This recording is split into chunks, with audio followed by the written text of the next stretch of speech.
Understanding structures and functions.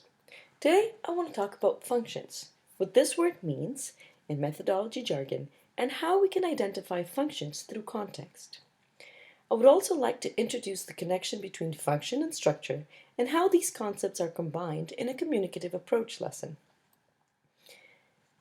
The word function is a term we use from the time when the notional functional syllabus was born, and it continues to be used in communicative language teaching today.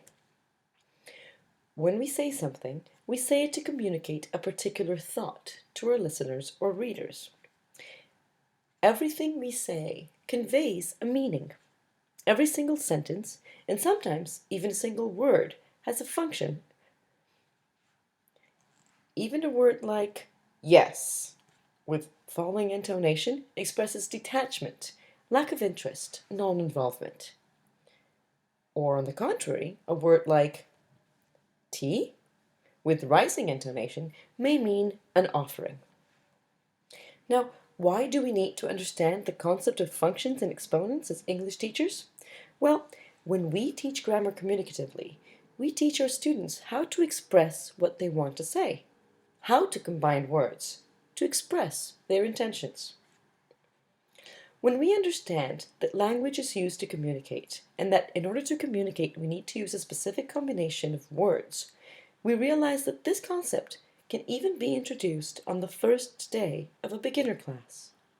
The important part of communicative language teaching is that we can teach our students to communicate right from the beginning by presenting the target language through context.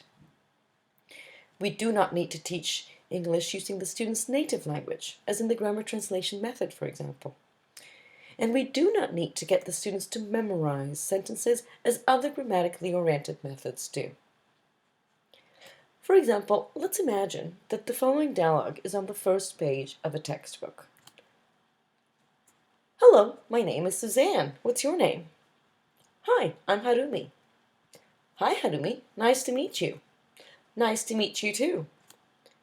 Where are you from? I'm from Japan. Now, this example dialogue has particular functions within it. So what do you think the functions of these particular sentences are? Let's do a quick review. We have hello, hi, nice to meet you, and nice to meet you too. All of these are greetings. You will be teaching your students how to greet someone for the first time informally or neutrally.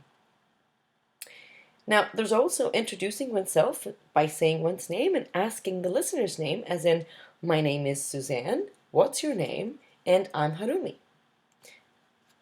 And finally, you will continue teaching asking and answering about origin with the question, where are you from? And the answer, I'm from Japan. So as you can see, you have all the exponents and all the functions present here. Now, let's look at the grammar. What is the grammar involved in these exponents, in these sentences? Well, the verb to be in the present form, as in my name is Suzanne, what is your name, and I am Harumi, and also the preposition from, when asking and talking about origin, are the two main grammatical points in this little dialogue. So you will be teaching the following structures: subject plus the verb to be in one of its forms, plus the name, what plus the verb to be plus noun, where plus the verb to be plus some sort of subject plus the preposition from, and finally a subject, the verb to be, the preposition from, and then the country of origin. These would be the structures. And from the functional point of view, these structures are used to convey these functions: greetings, introductions, asking about origin, and answering about origin. Now, let's see some other examples of functions and how they're connected to specific grammatical structures. If you ask this type of question, can you drive? You will be asking a question using the modal verb can, which follows a specific pattern. Can you drive? It uses the modal verb can, the pronoun you in this case, and we in our next example, and the main verb in a base form as dictated by the modal. This combination of words is essential to the meaning, the intention you're trying to communicate to your listener. But what is it that you are communicating? What is the function of this question? The function is, in the first case, asking about ability. The ability to drive, if the person knows how to drive. This could be a question asked in the context, for example, of a job interview.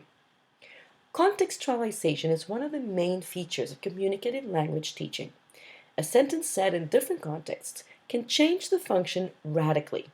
Yet in some cases, the grammatical pattern remains the same. Let's see some other examples. How about, can you drive? I've drunk a couple of beers. The speaker is not asking about the ability the listener has to drive or if he has a driver's license. He is requesting. He's asking for a favor. How about this other example?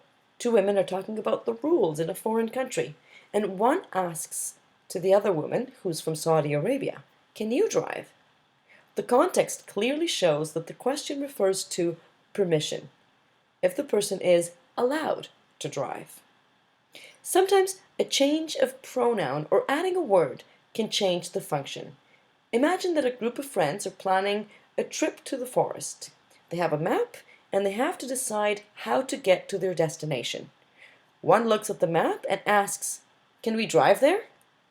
The grammatical pattern is still the same. The modal verb can, the pronoun we in this case, and the verb in base form. But the speaker is surely asking about how possible it is for them to get to their destination by car. All these examples show that the same grammatical pattern or structure in context will communicate different things. Same structure, different function. The modal verb can, as is presented here, refers to different functions, the function of ability, request, permission, or possibility. When choosing a grammar topic to teach, make sure that you can identify the pattern or structure and the function so that you can create a good context, a situation to present the grammar topic as communicatively as possible. As you can see, properly identifying structures and the functions they are communicating is indispensable for communicative teaching. I hope you found this presentation useful and you'll take advantage of this knowledge when planning your lessons from now on.